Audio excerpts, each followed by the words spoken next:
Hey there, it's Zhou, and in this video, I'm going to share the top 3 limiting beliefs that hold most aspiring entrepreneurs back from achieving the business and life that they want.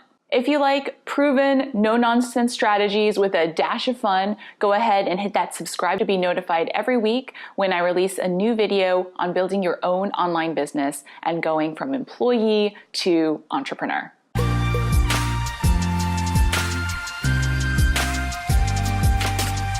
Say goodbye to limiting belief number 1, is it really possible? Growing up, I didn't have any entrepreneurs in my family or even know of any. So I get it. I've been in that place where your friends and family are telling you that your dream of building a business is kind of crazy and that you should give up and just be grateful for your job. But when you keep on thinking that thought, what you're doing is placing yourself in a position where you're looking both for proof that it's possible and proof that it's not. And guess what? Because that's what you're looking for, you're going to find it. You're going to find proof of both. Then that doubt starts creeping in and maybe you work on your business for a month or 2 with no results. Then you turn to the proof that it's not possible and you start thinking more and more that maybe it's really not possible. Instead, I want you to think about it this way.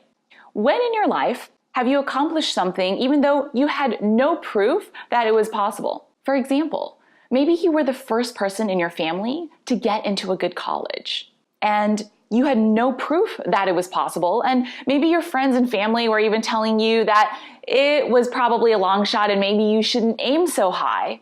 But you believed that it was possible, and because you believed it, you were able to make it so for yourself. The trick is that you have to first believe something is possible before you can make it happen. Unfortunately, it doesn't work the other way around, where you wait to believe in something's possibility after it has happened. So if you really want to build your own business, you've got to believe wholeheartedly in the fact that it's 100% possible for you. You've got to focus on the proof that supports that belief, and then you've just got to put the blinders on to the proof that doesn't. You can take those blinders off after you've built your business. The second belief that you have to release is that money is hard to make. I know this is a really tough one and a super sensitive subject too.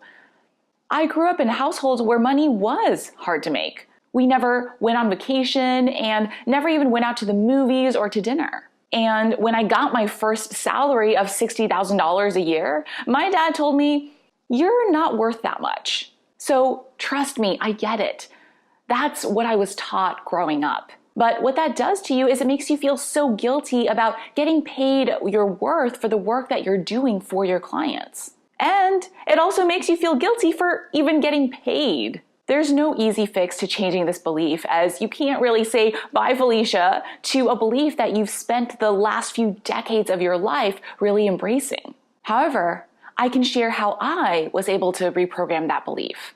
First, I researched wealthy people. I researched the way that they think about money. And every day, I reminded myself to start thinking more and more, just a little bit, in that same way. And the more I researched and thought about it, the more I realized, if someone can make $100 million a year, why can't I make $1 million to start with?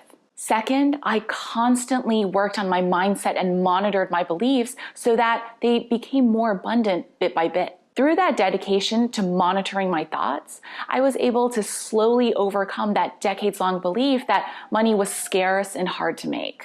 And finally, I read every book that I could get my hands on about training your mind to believe in wealth.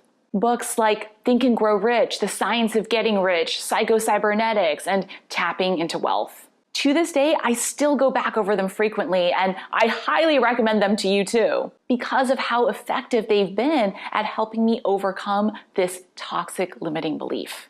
And belief number 3, once I get blank, I will have proven blank. Last, but definitely not least, trying to get to a certain revenue goal in your business or trying to get a certain number of clients in your business so that you can finally prove to someone or prove something is one of the most toxic things that you can think. Hey, I've been there too. I used to think things like, once I get 20 clients, I'll be set. Or once I make 6 figures in my business, then I'll be a success. Or even once I get my first client, then I'll have shown everyone that I'm worthy of getting clients. The problem is when you have this hidden agenda mindset of proving a goal, not for the sake of the goal itself, but for something else, it sets you up for a very vicious cycle. For example, back when I used to think that I'd be worthy after I got my first client, every time I got a rejection or had someone tell me, I can't afford you, I really took that to heart. And each time, it reinforced my belief a little more that I wasn't worthy of getting clients or having the dream business and life that I wanted.